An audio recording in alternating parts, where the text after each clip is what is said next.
Hello, hello, hello, and welcome to another Scoutcast brought to you by FPL Andy. No, I'm not. I'm not FPL Andy. I'm FPL Mode Andy. Sorry, I'm a little bit thrown off because I'm wearing my little mask here for the community team. I told you it would happen. We're also joined by Hibbo. How's it going, Hibbo? Glad that FPL is back? Very glad that FPL's back. It's good to have the football back, and we're going to work on our data security this week. Yeah. Yeah, we're not going to talk about that anymore, Hibbo. Got so many questions about that during the week. And we're also joined by Nacho. Nacho, you're not going to say anything bad about me, are you? No, of course not, mate. You look lovely with that Charles mask on. You look great. Thank you very much. Child's mask. What are you talking about? Are you happy that FPL is back, my man? I am glad. I was just saying to you previously, like the celebration in my front room when that Spurs clean sheet went out. It's just FPL's back when I'm celebrating things like that. Honestly, I know. By the way, people that are wondering, I'm having to move my whole neck to check the chat. So it's good to see a few people in the chat here said, evening. Man on, it must be hard playing football against you. Brian, Thomas, FPL Toff, Adil, Vicky, nice Vicky. FPL Hazards, man, nice to see you all in the chat. And to have you all with us. Like we said, FPL is back. We are absolutely thrilled that Game Week 1 is in the books. We have some mixed fortunes depending on who you pick. There were some crazy swings depending on who you went with as well. You can see that our scores and our live ranks are up on the screen there. So make sure you have a look and compare them to yours. We've already got quite a few people in the chat saying what they got. Let us know what you got because we are very, very interested. Now, before we move on to what we're going to be talking about tonight, I do have a bit of an advert that I need to talk to you about. And this is going to be interesting because I've got a little script to read from it. It's an advert for FanTeam. It's just loading up and I've got to obviously look down to get the script up. But their unlimited season game has obviously started. There's a £30,000 prize pool, which is not too bad. £3 entry, and you get an infinite team budget. Fantasy Unchained, as they say in the advert there. And here we go. So, sorry, for some reason I had to load up all over again. Game Week 1 in the EPL Unlimited contest is in the books. Let's look at how the Scout team started off. They are well into the top half with 84 points. They were strong across the board with Son and Watkins disappointing, which was the same for FPL for most people. Benching Palmer and Konsa turned out to be the right calls. Palmer on the bench is pretty lovely, isn't it? Team is well set for Game Week 2 with Haaland and Gvardiol ready to pummel Ipswich at home. The transfer may be used on a third City asset. Now, this one here is the late reg team you can get as well. So you can actually go into this in a late registration. And what happens is if you go in late, it isn't too late basically, because if you go in late, you start in Game Week 2 and you get 75 points to start on. So you automatically start on 75 points, starting your team all over again. So all that data we've got from Game Week 1, you can now start with on 75 points, and you're basically, I think it's like 95% of the average, which is not too bad. So just 9 behind the FF Scout team, and crucially, they can pick the ideal squad for Game Week 2. Sign up using the link in the description to get a free entry, no deposit required. Offer closes at the end of Thursday. Tickets will be provided by 9 a.m. Friday. Not bad at all. And to be honest, I actually know an awful lot of people that sign up to this a week late to get 95% a half, because loads of people could put in 10 teams and be less than that. So to go in 1 week late and be 95% of the average is not bad at all. So make sure you have a look. Some people are going, why does Andy have a mask? Please explain in the chat. I'm not going to go through it every 5 minutes, and it's not just a weird thing that I do. Right, let's have a look then at what we're going to be talking about tonight. So this is now back to normal. This is lovely. We're going to be talking about things we're going to be talking about every week. So we're going to be looking at our points, seeing how we got on this week. And by the way, once we've done the points, I will be taking this mask off because it is killing my nose. We're going to be looking at the XA from the weekend, and we're going to be looking at the XGI from the weekend as well. We're going to be looking at some fixtures and seeing, now that that first load of fixtures is done, how the fixtures are looking for the next 5 game weeks. We're going to be talking about Chelsea, and in particular NKUNKU. We're going to be talking about Man United, and in particular Bruno Fernandes. And then we're going to be looking at our bus teams, followed by the community team. Yes, we have the community team on here as well, who started quite strongly, I would say. And then we're going to do a bit of a Q&A at the end as well. So let's have a look at our points to start with. So here's my points. I had 68 points this week, which I was very, very happy with. Henderson in goal with 2. Yeah, it is what it is. I had Raya for quite a while, but I downgraded Raya so I could get Saka, so that's not too bad. I had Gavardio with 7, who got a sneaky bonus point after the day. Trent with 8, and Lewis Hall with 5, who didn't have the best of games, but got me 5 points. Smith Rowe with 3, Saka with 12, honestly, star boy. Gibbs White with 2, Jota with 8, could have been more, missed an absolute sitter from a Trent assist. Solanke with 2. I think Solanke could have had more points as well. Haaland got me 14 as my captain. Looked very good after about 15 minutes with his goal, but didn't get any more than that. And Isak with 5. My bench was fine. Rodgers with 2, who, by the way, I watched that game, watched it live, and Rodgers looked very, very good and played the whole 90 as well. Barco didn't play, but for the sake of Az's mental health, I won't mention any more about that right now. And then Robinson with 2 points on the bench there as well. I will take 68 points. I always aim for kind of top 2-3 million after the first game week. More than happy with that. So 68 points. I, on Friday morning, changed Raya to Henderson, changed Munoz to Hall, and changed Odegaard to Saka because I wanted Saka. And obviously Raya got 6 more points to Henderson, but Saka absolutely killed it. So I'm very, very happy I did that move. It was more to do with price points, to be honest. I wanted Saka, but I wanted to make sure I had that kind of premium midfielder there because obviously I might want to move to Palmer or a Foden, whatever it was. So I moved to Saka. So yeah, very, very happy with that. 68 points. Top of all you lot, so yeah, happy with that. I'm sure we'll talk about that a little bit more as the stream goes on. But Hibbo, let's talk about your start. Not 68 points, but you did okay. No, 64 for me. So no, it feels like a fairly solid start. Just to talk through my team from back to front.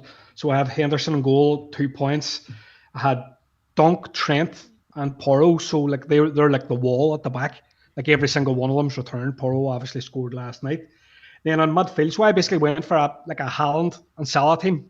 So like I know when we were talking about drafts in pre-season, it was something which I kind of landed on very early, and then I tried out a few different things. But this is what I went live with on game week 1. So Salah obviously got 14 points. He got the goal and assist, and Kunku got a point. Smith Rowe got 3 points, and Kunku might be an issue for me. Eze was very unlucky.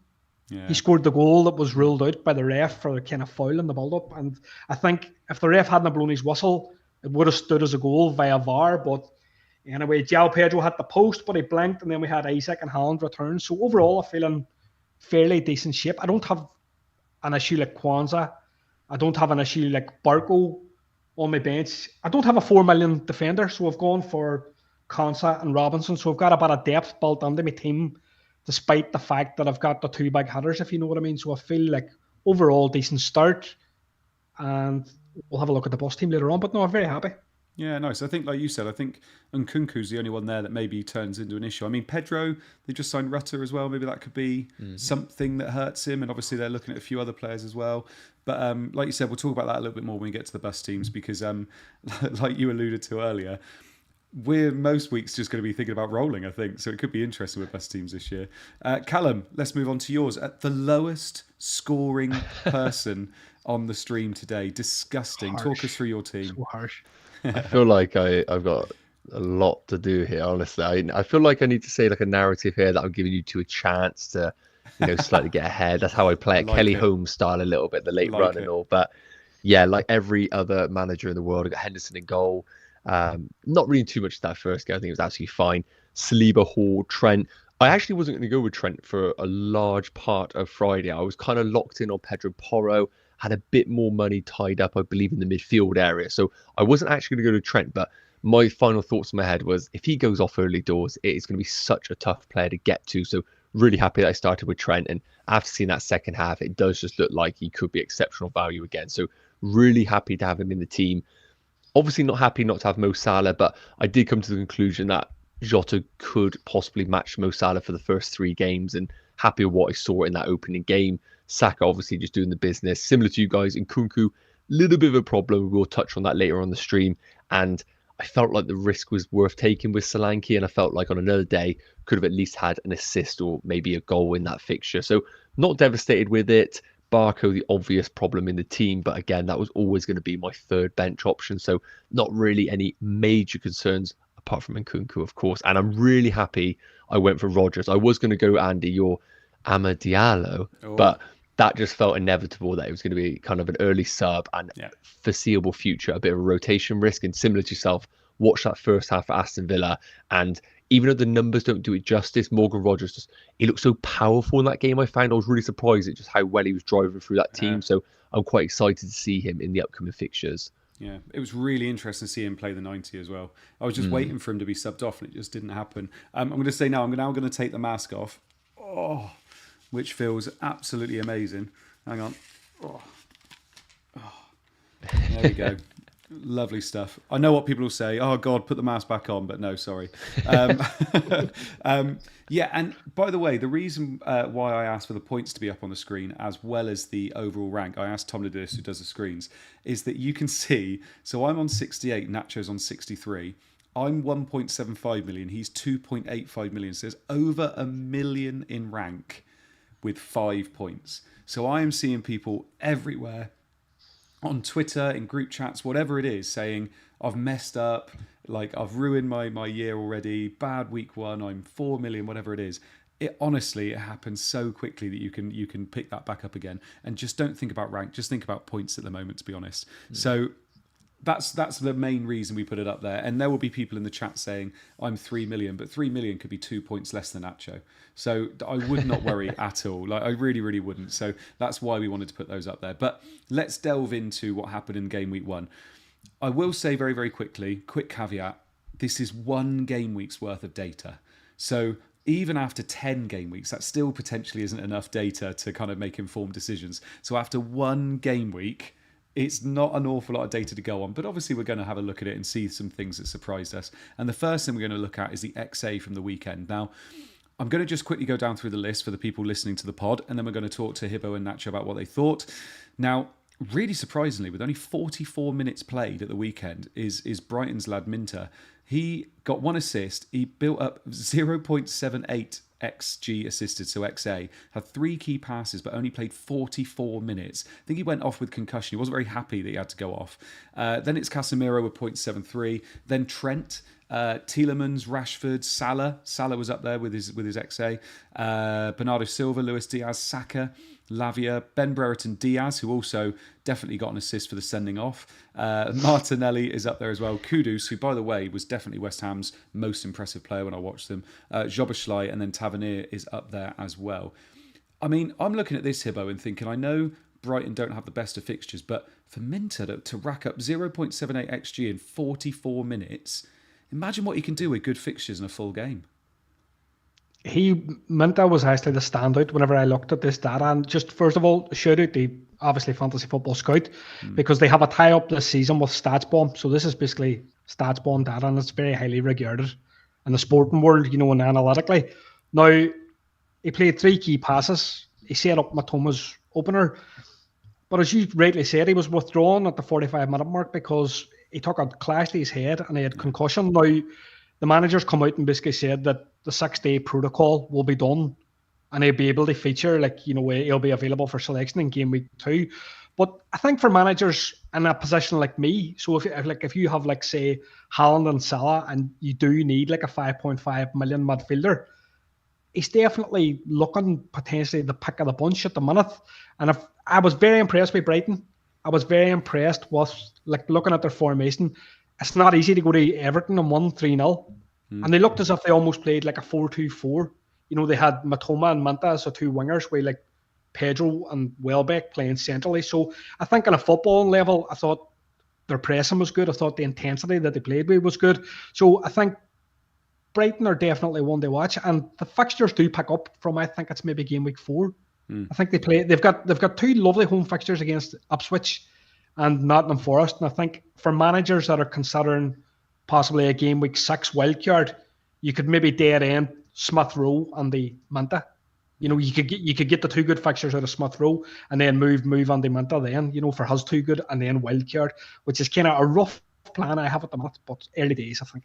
Yeah, it is early days. I mean, there's some players on here I will say as well that you probably still shouldn't be looking at, even though they're high up on this list. So, for instance, Casemiro, I wouldn't expect anybody to be looking at Casemiro. Even Rashford, I think a lot of that XA was from that Garnacho miss really late in the game, obviously.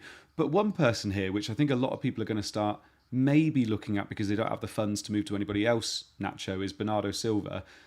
Obviously, they've got Ipswich next. People are going to be looking at it. If they don't have Haaland, if they can't get to Foden, who else can they possibly get? Is Bernardo Silva that one? Or is there somebody else that caught your eye? Yeah, I mean, Bernardo Silva is a really interesting one because I think we've always seen Pep kind of put him on that right-hand side since the absence of Mahrez, kind of be that controller out there in the big games. But I do think there is a possibility maybe we do see Silva at times in central areas as well, which actually is quite exciting as a fantasy option. But the problem always is going to come with Man City, where we're seeing Foden come on at half-time, so there's another attacking option available. I know their new signing Savio went off injured. We know obviously Oscar Bob's out longer term. But with Bernardo Silva, I think it's the uncertainty right now of exactly where he's going to play in that Man City team, which slightly puts me off him. I think at 6.5, he is great value, but I think if maybe you are looking at a 1 week punt, I think maybe your eyes might be more drawn to someone like a Doku, who I believe last season in a similar kind of fixture at home did rack up that monstrous like 20+ point haul. And I think if you're looking for Silva, if you're looking for a Doku, like you're not looking at these guys for a long-term pick, because I think the minutes are hard to predict. But if you're looking for maybe a 1 or 2 game week punt with the intention of wildcarding in game week 4, then I do think either of those are good options. Both have their pros and cons. I think Silva probably offers you more minutes. Doku has that real high ceiling that we could consider. Yeah, I mean, the other one I was going to ask about as well, Saka there, Hibbo, racked up 0.46. He got a goal, got an assist. I know he's got Villa, but then he's got Brighton at home. If you didn't start with him, is that something that needs rectifying? Or do you just kind of forget about Saka for a little bit now and kind of focus on a Foden if you can get to him first? Well, I didn't start with Saka, so this, I'm the perfect person for this question. Do you need to rectify that, Hibbo? No, well, see, whenever you look at his performance on this game, I think he had a combined 10 shots and key passes, which is obviously massive. He only played 82 minutes.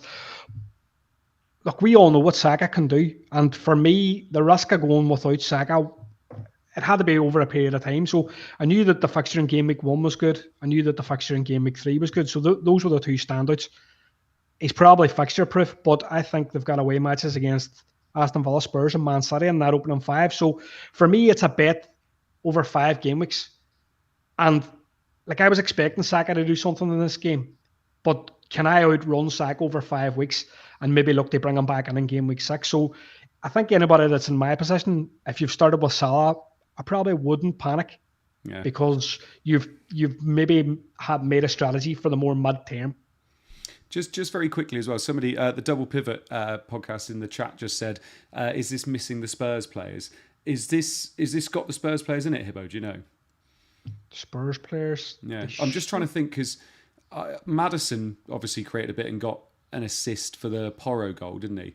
And then Fatawu got the assist for the Vardy goal.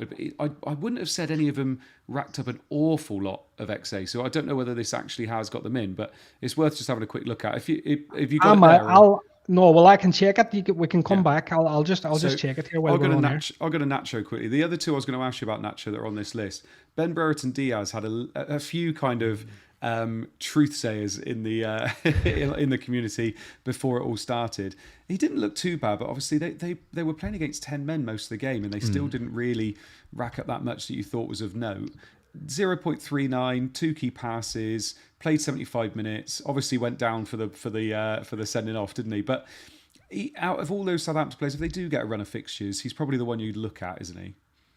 Yeah, I definitely do like him. I think he is a pick. Like I said, a lot of people were flagging him at the start of the pre-season campaign when that transfer went through. I think, again, so hard, especially in this fixture when we're analysing Newcastle players and Southampton players, to decide whether they are actually great value. The probably thing I need to look at is he came off early. Obviously, signing someone like Cameron Archer for Southampton isn't ideal. Means there's going to be a little bit of rotation there as well. So I think he's good. The fixtures coming up, Forest at home, I'm looking at Brentford, United, Ipswich, Bournemouth. I mean, it's a nice run of fixtures for sure for him. But again, at 5.5 million, I think there is probably enough attacking options right now at Southampton where we could see him maybe get them early substitutions. But again, so hard to come to conclusions in a game against 10 men for 70 minutes, basically. Yeah, that's exactly it. And more on those lines as well, Hibbo, when we're looking at Szoboszlai for Liverpool. Obviously, he got the assist. Diaz didn't do much, but Jota scored. if we're looking at kind of, that third Liverpool asset we might want to own, do you think Szoboszlai is going to have to keep doing this consistently to kind of be in our thoughts? I think so. I think we would need to see like a continued level of performance. Now, Diaz's data was actually quite good. Yeah, I think when we were looking at his XGA, it's 1.12, and he had a combined like 6 shots and key passes, which is quite impressive. The only issue with Luis Diaz, as we're going to see reintegration of Gakpo and Nunez, I think, over the next while, that is going to impact Jota and it is going to impact Luis Diaz. So maybe in that sense, Szoboszlai might be a wee bit more secure in his positions, but I think that remains to be seen. But for now, I think it's nice to be in a position where you have 2 Liverpool players and the option to move to a third. Mm-hmm. I think one of the issues with going down the Quansah route for me going on the game week 1 is, especially if it locked you into 3 Liverpool players, you then had to make the transfer to another defender and then possibly upgrade midfield. So that's why I wasn't really that keen on that move and that structure. But look, just to answer your question on the tables and the data within the tables, it is correct. Solanke had 0.4 XG. So he wouldn't have made the cut, and the same for the XA. The Spurs players wouldn't have made the cut in those tables either. There you go. See, so because I know Maddison's was obviously a free kick from quite far out, so I thought actually that wouldn't have registered quite a lot, and they didn't, especially second half, they didn't actually create that much. So yeah, so there you go. This is with the Spurs players. But if we go on to the XGI now, so this is the XG and XGA and XA put together, and this is all non-penalty as well, which is very interesting. Salah comes out quite heavily on top there and did actually get 2 scoring contributions with his goal and assist. Diaz is second, which is really interesting. We were just obviously saying there about Szoboszlai, but Diaz is second here in terms of XG and XG assisted. Souček is in third, then Wissa, and then going below 1.00 for XG and XGA put together. We got Matoma, Saka, Casemiro still up there. Bruno Fernandes, who I thought, did look very good to me. We're going to talk about him a little bit later. Jota, Garnacho, and Garnacho only played 35 minutes, but obviously had that sitter at the end there. Minter, Tielemans, Trent, Havertz, and Semenyo. Now, if we're looking down through this list, Nacho, if I go to you next, is there anybody here that you're looking at and thinking, oh, they're going straight on my watch list? They look very, very good game week 1, and they put up some good stats as well. Yeah, I think like moving away from probably the Liverpool assets, because I think we all knew that Salah, Jota, Diaz, to be fair, has definitely cropped up here. I think naturally when we look at just points scored, you see the blank for him, you think to yourself, he probably was the weak one of the lot. But Luis Diaz putting up those numbers is actually really interesting viewing. My only concern is that Arne Slot has mentioned in some interviews that he views Gakpo as being like a left-sided attacker. So we might see with that integration, maybe Gakpo taking some minutes away from Luis Diaz. But those numbers are fantastic. Let's be real. We ain't touching Souček. I don't care what he does in game week 2. We ain't going there. But Wissa definitely is one of interest. Now, it's probably a difficult player to squeeze into our teams just because of the structure of a lot of people's teams. But with Ivan Toney most likely going, Wissa potentially taking the mantle of penalties. We always know when he plays, he does always put up good numbers, but he always was a 60-minute man, 65-minute man historically. But with Ivan Toney out of the picture, maybe some more emphasis is going to be put on Wissa. And with his price point right now, I believe it's 6 million. For maybe those that have someone like Chris Wood, maybe to push a wild card later with a potential signing of Nketiah coming to Nottingham Forest, don't mind Wissa as maybe an option for your teams, but it would have to be a bit later on because those fixtures coming up for Brentford are not ideal apart from game week 3, to be honest. Yeah. Just very quickly, by the way, we've got somebody in the chat called Manchester United who says that XG and XG is all very well, but the only stat that really matters is them getting their goals and assists. Now, that is very, very true, but if you're looking at goals and assists, they're not a very, very good way of saying whether they're going to continue to get goals and assists. Whereas XG and XA, if they're racking it up every game, that is usually a better way of predicting it. So what we're trying to do is predict what's going to happen, as opposed to somebody getting 3 goals in 3 games and their XG is like 0.1. That's probably not a good indicator that they're going to continue it. So we're trying to predict it for you as much as possible, because we could just say this has happened, but we want to try and see what's going to be happening soon. Now, we're looking at this here, but we're going to be talking about Bruno a little bit later, so I won't go into him for too much here. But one player that I wasn't that keen on, but absolutely smashed it this game week with two returns, was Havertz. 96 minutes he played as well. He got the minutes in this game. He got a goal, he got an assist, he got racked up 0.73 in terms of XGI. I think, actually, anybody that went with him, and I know Andy Martin's in the chat and he's ready for me to say this, but well done if you did it, because I went very, very cold on him in pre-season because of Jesus kind of being there, ready to kind of take his place. But actually, he got the minutes, he returned, it was a lovely fixture, standard 2-0 win. He looked good, didn't he? He did look good, and I think anybody that really committed to this wild card 4 strategy, it was nice to see them go big in Arsenal, because that was the play, to kind of go big in Arsenal and probably to go big in Liverpool, and that's obviously what Andy Martin's done. But like we spoke about this in pre-season, that Havertz has this ability to play in a number of different positions, and it actually helps him minutes-wise, because he can play the 9, and then if they need to change it up a bit, well, he can drop back and he can play like that left-sided 8. So there's always that chance to play a few more minutes. But no, I just want to touch on a point that you made about these tables. It's that at this early stage and with one game week worth of data, the data can be noisy. And like a great example was, like you're saying, Souček, we wouldn't touch him.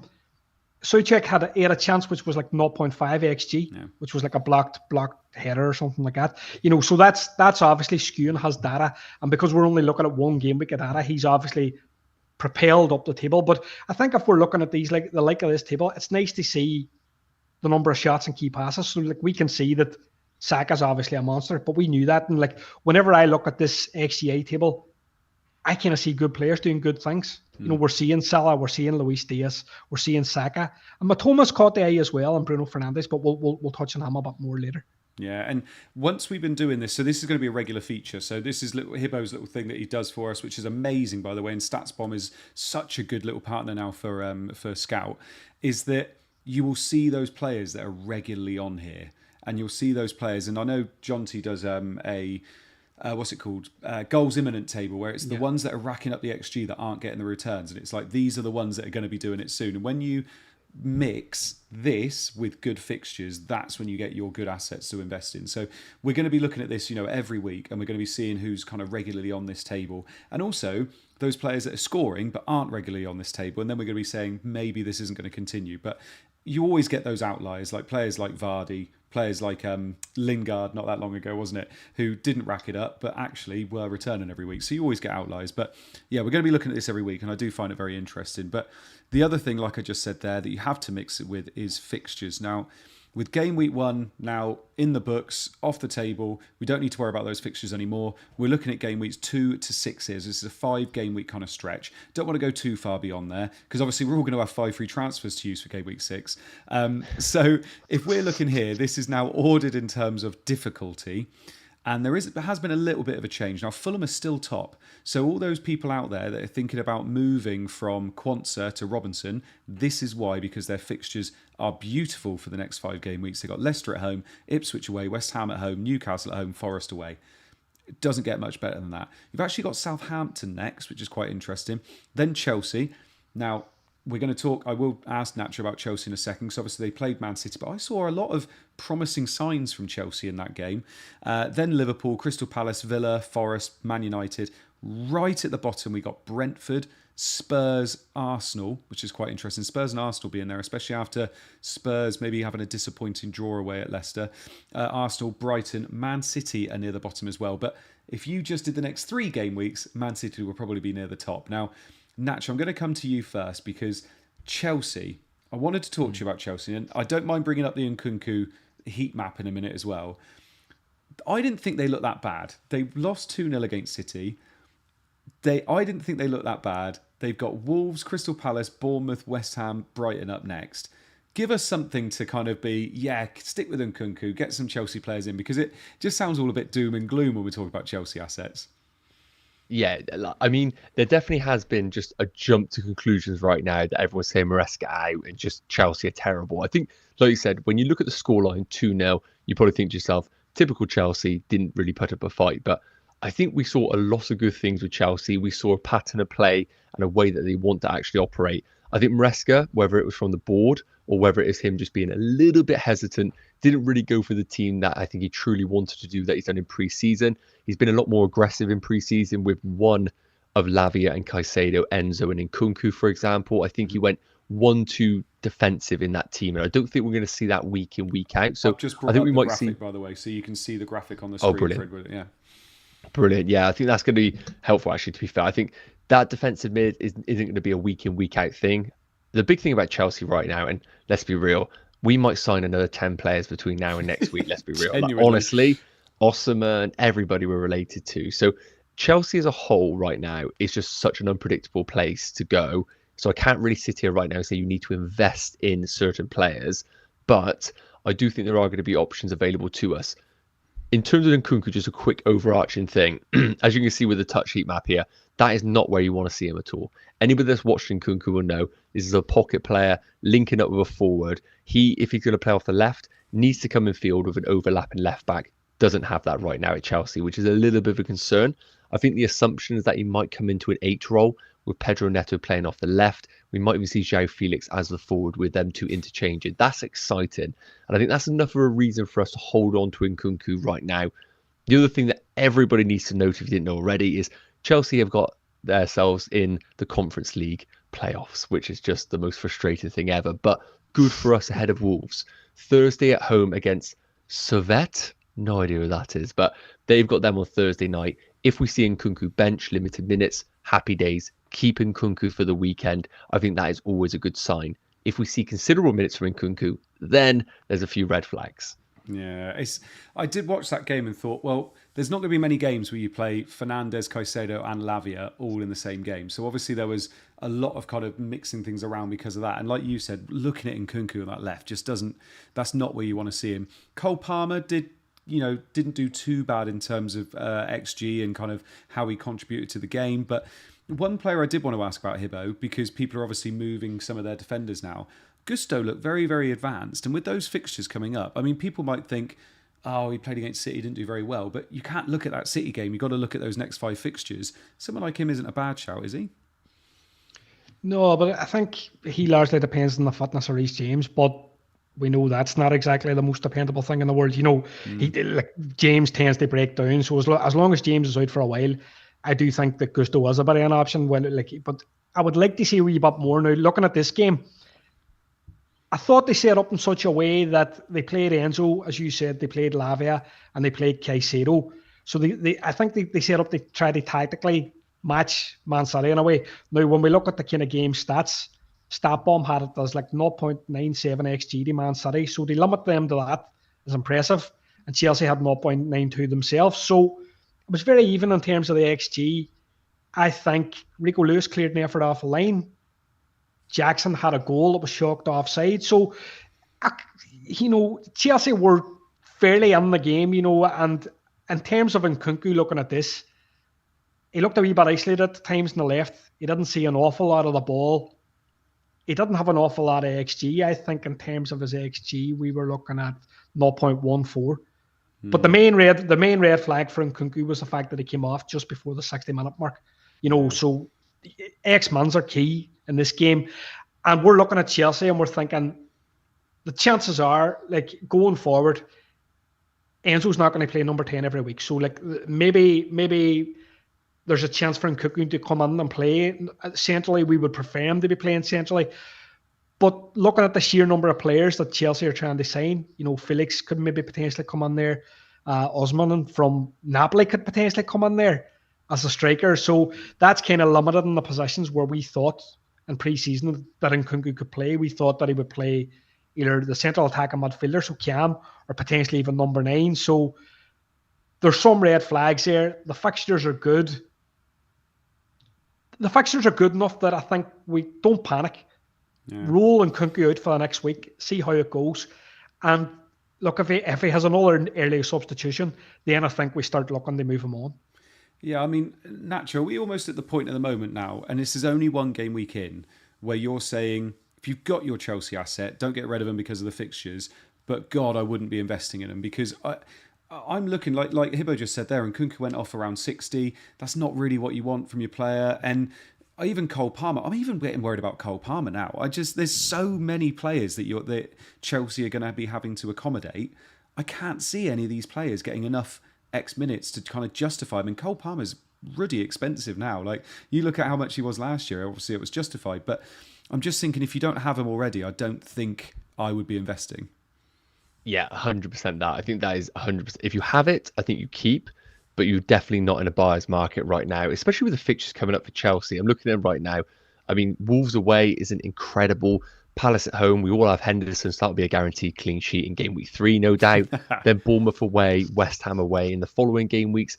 For me, I think exactly that. I think NKUNKU, I really have to say, Thursday is massive. If we see NKUNKU play considerable minutes on Thursday, then that is a problem. But I think there is enough in this Chelsea team right now, and we saw enough in game week 1 to think, keeping NKUNKU, we could see some really good things coming up in the future game weeks. But let's be real, the signing of João Felix isn't improving NKUNKU as an asset. And I think each game week that passes, I think we're going to get a little bit scared and maybe just go to a very safe option like a Szoboszlai that just gives us that little bit of clarity of guaranteed minutes. And being a safe manager that I am, I probably will end up resorting to that if we see another early substitution for NKUNKU.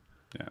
And Hibbo, I've mentioned it already there about Fulham. Fulham, top of the fixtures, lovely fixtures all the way up until game week 6. Loads of people with Quansah. I've got 2 questions for you. Number 1, should you be getting rid of Quansah before he goes down 0.1? Second question is, I know, I've given you the tough ones tonight. Second question is Robinson the best replacement for him? Because if you do move Quansah, you have to do it before he moves down, because then you won't be able to get Robinson unless you get 0.5 in the bank. And you look at Robinson's fixtures, he does seem the standout for me. But what do you think about those 2 questions? I think the Quansah position depends on, this sounds like a cop-out, but I think it depends on the makeup of your defence. Yeah. So if you have a defence which maybe has Quansah and Barco, the issues are obviously starting to mount there. You make a good point about, like, if he drops 0.1 in value, he effectively drops 0.5, because you can't move a similar asset priced at 4.5 million. If you know what I mean, you have to go down to the 4 bracket, which obviously isn't very good. Now, I know everybody wanted to save transfers moving forward, but I would be looking at potentially people like Robinson, a Palace defender, Quansah, or maybe Dunk. They would be the kind of options I would be looking at 4.5 million. Now, I know people are saying it's not exactly a high priority position. If you have options that you could play instead, roll them out, and that's fine. But I think if you've already made a couple of mistakes, you might have to sell Quansah. Yeah, I think if I had him, I think I'd be selling him.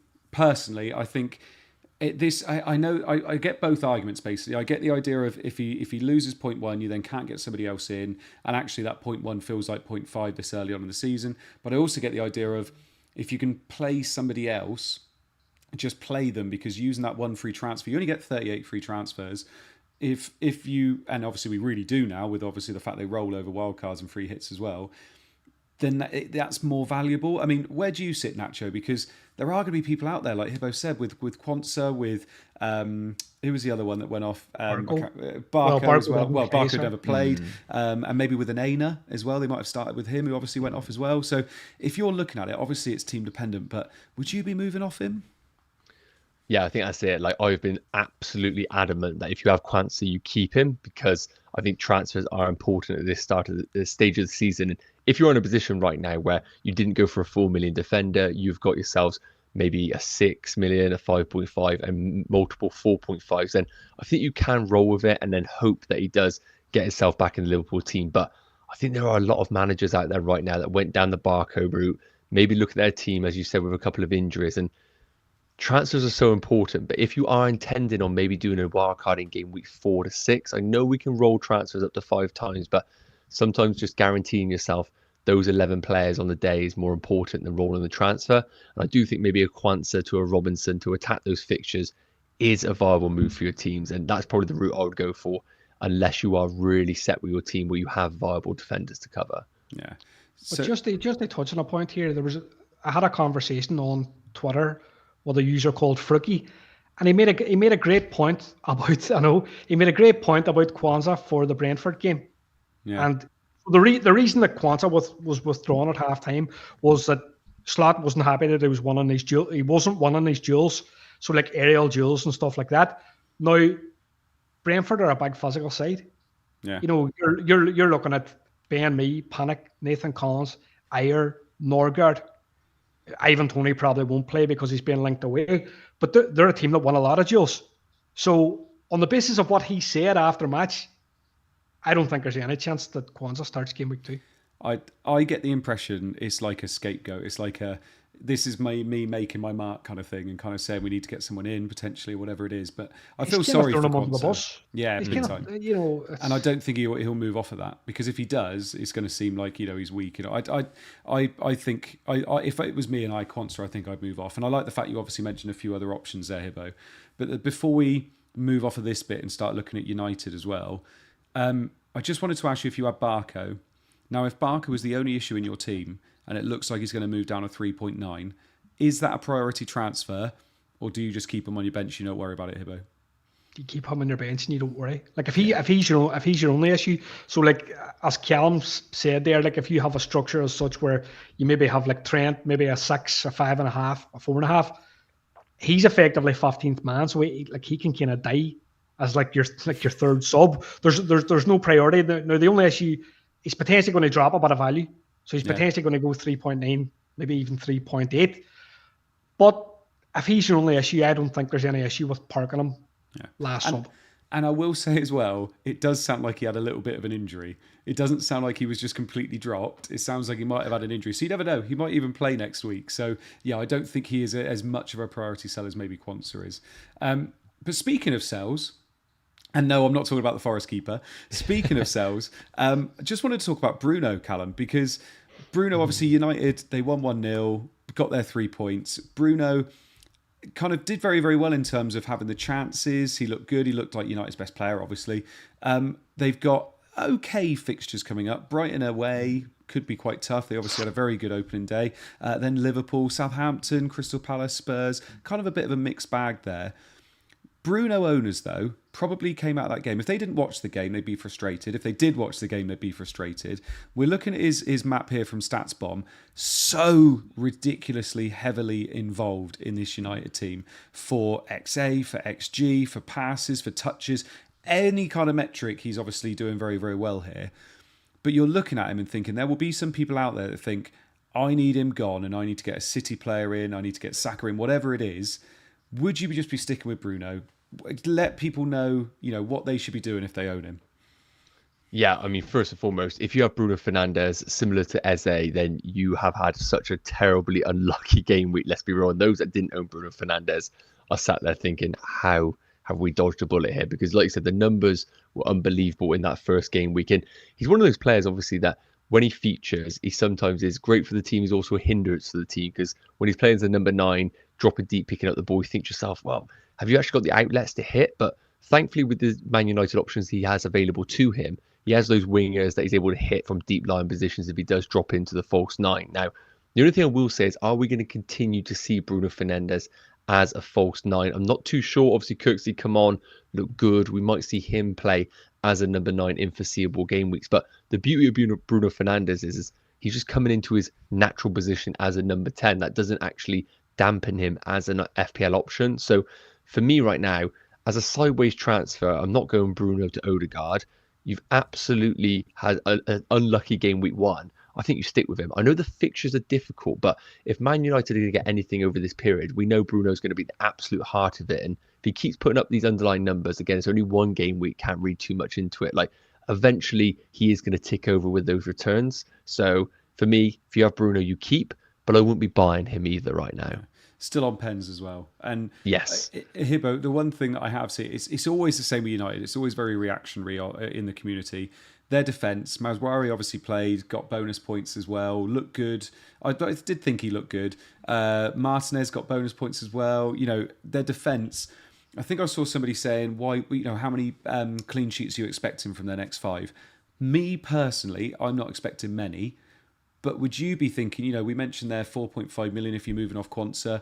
Is a United defender up there for you? Right now, no. I think if we look at the stats specifically for this match, I think Fulham had like 0.45 XG according to Statsbomb. Fulham were good in the counter. I watched this game on Friday night. They were good in the counter attack.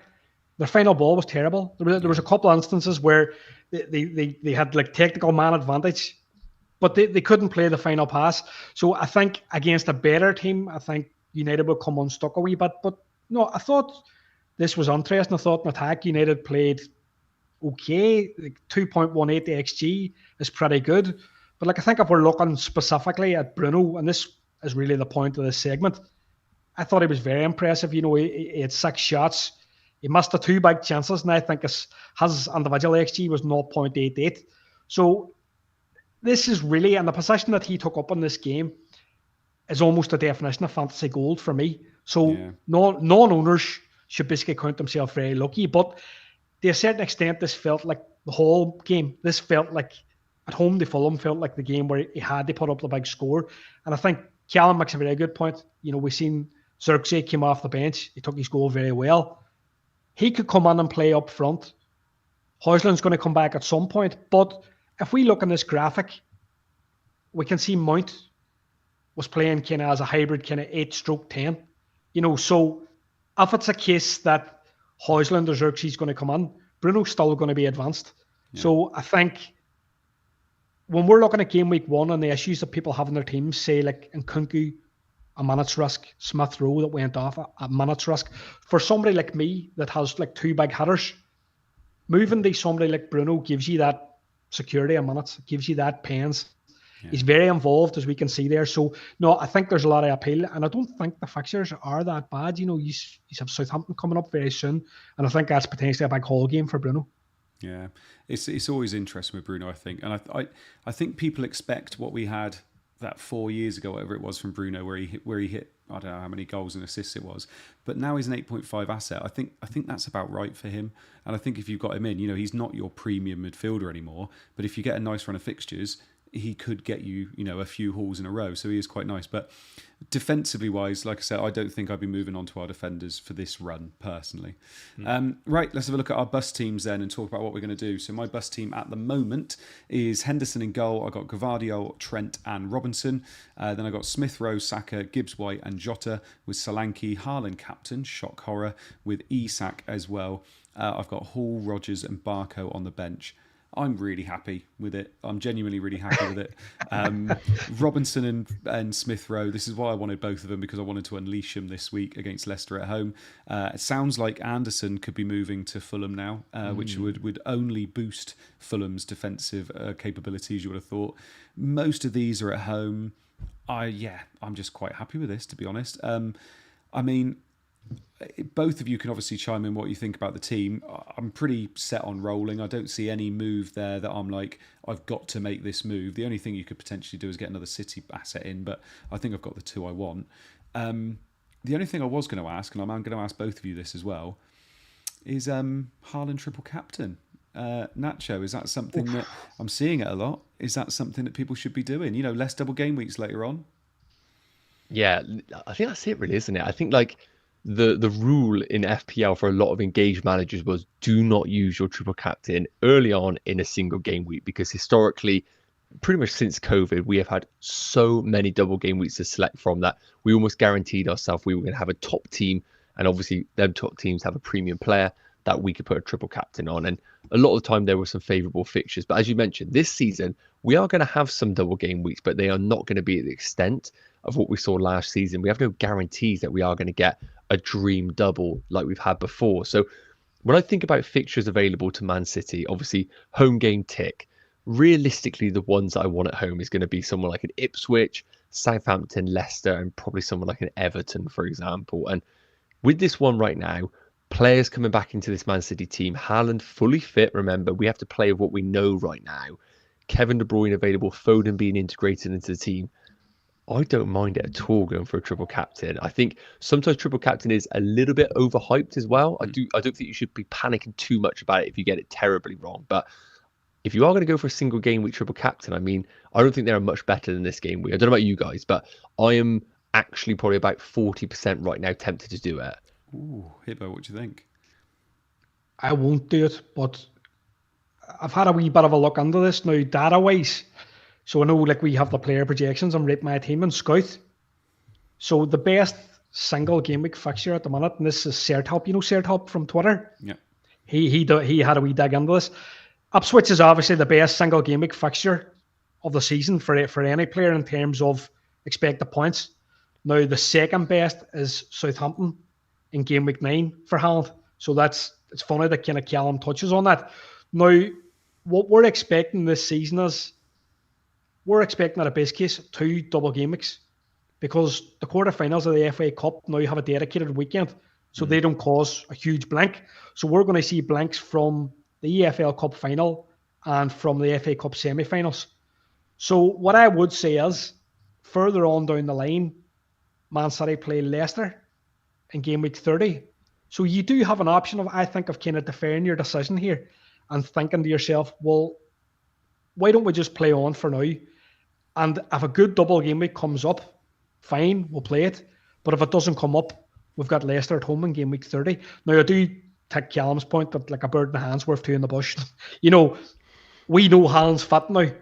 There's a chance that you could play for like a fictional mythical double game week in the future and it doesn't come off because he's injured. So I do respect that play. But for me at the minute, I love a double game week, triple captain. So I will wait. Yeah, I think I will as well. I mean, Andy Martin's in the chat saying the Queen could die again, so we could get some more double game weeks coming up. It's very true. Hibbo, let's have a look at your best team.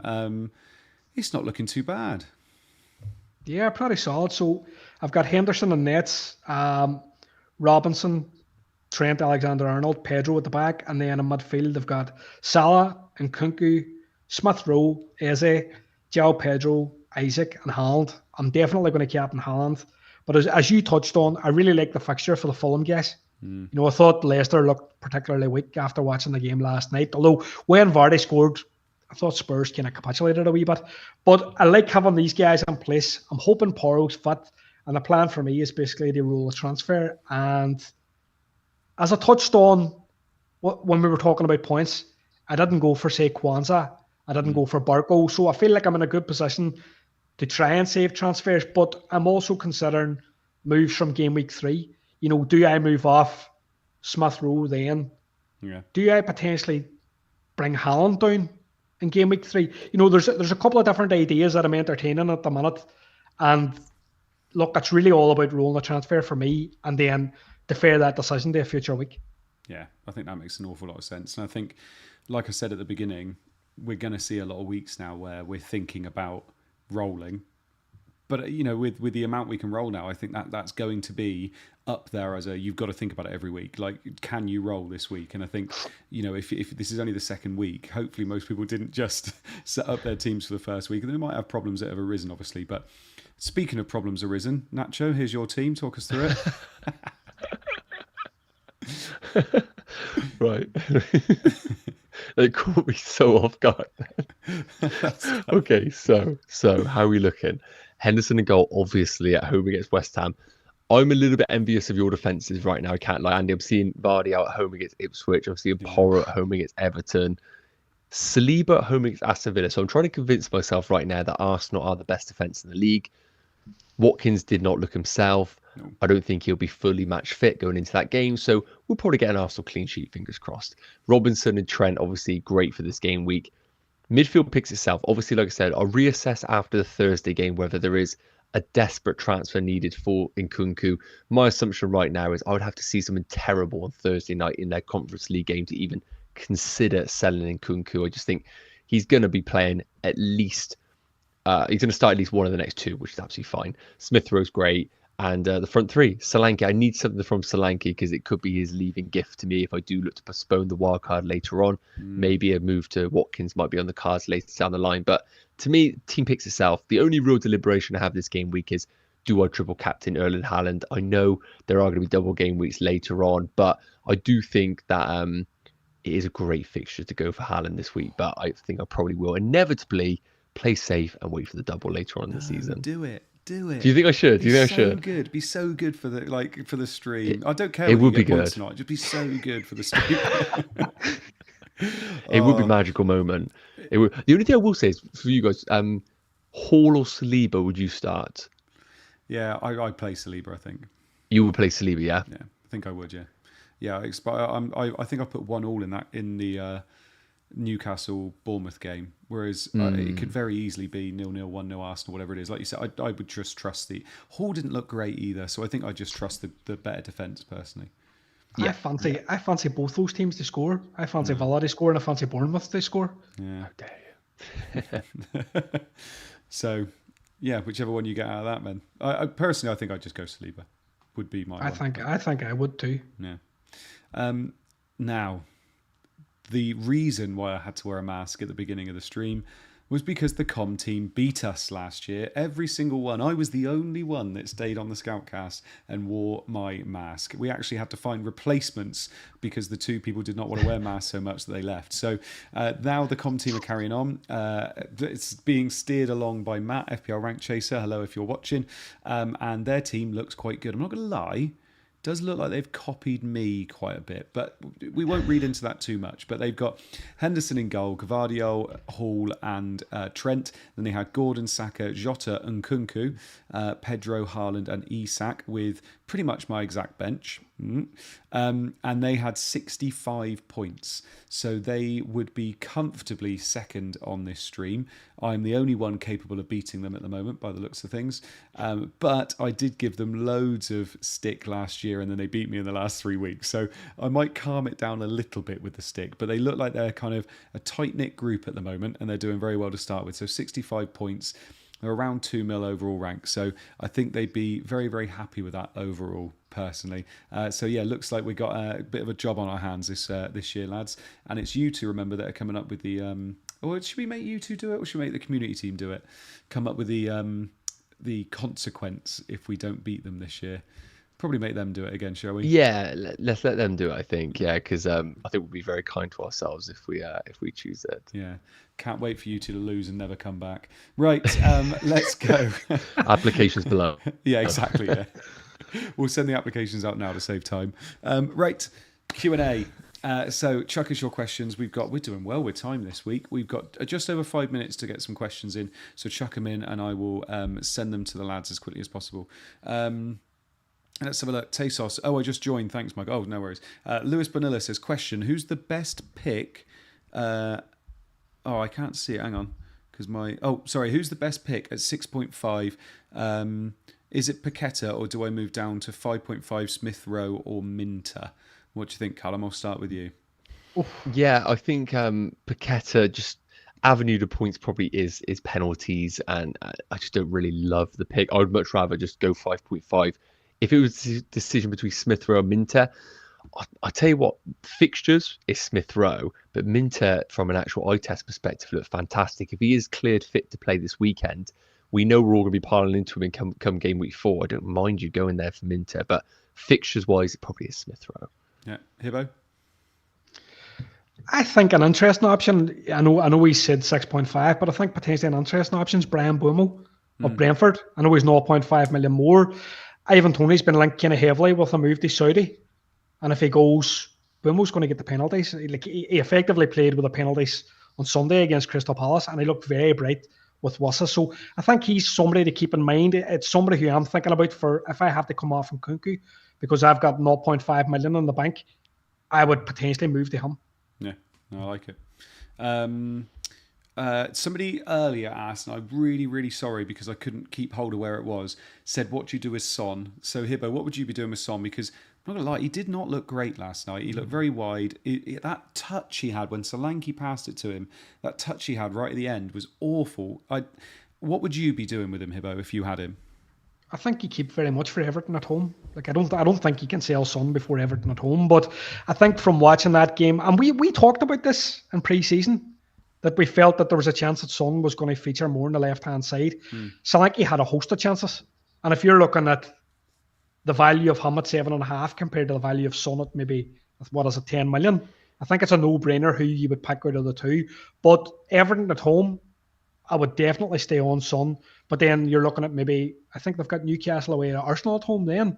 So if he doesn't deliver against Everton, I think you've got a decision to make, potentially to move away. Yeah. Nacho, Joshua Varney says, I have no City and I have a back three of Gusto, Saliba and Trent. Should I use the 2 million I have in the bank to go Henderson to Edison so I have some kind of cover? No, I think the answer is no on that one. I just think upgrading your goalkeeper at this time of the season just isn't really the best use of your money. I think we've got so many great premiums in the game that I think a goalkeeper transfer this early on is just not worth it. I think you've got good defence there. I assume with that kind of defence, you could use that money more beneficial in your midfield or forward line. I know you're not going to have any Man City coverage defensively, but let's be real, Man City are used to conceding some fluke goals at home. So I don't think it's absolutely imperative that you have someone like Edison with such a low ceiling of just 6 points in this game fixture. Hibbo, Tony D says, who's the best replacement for Pedro Porro if he is injured? Because apparently he's having a few scans to see if he's got anything wrong. I think he'd be fine, but just in case he is, who would you be going with? Yeah, I think like if you it depends kind of I think what price point that you're looking at. You could look Arsenal fixed an Arsenal defender could be decent, or if you're thinking about coming down in price, I know we've touched on Anthony Robinson of Fulham.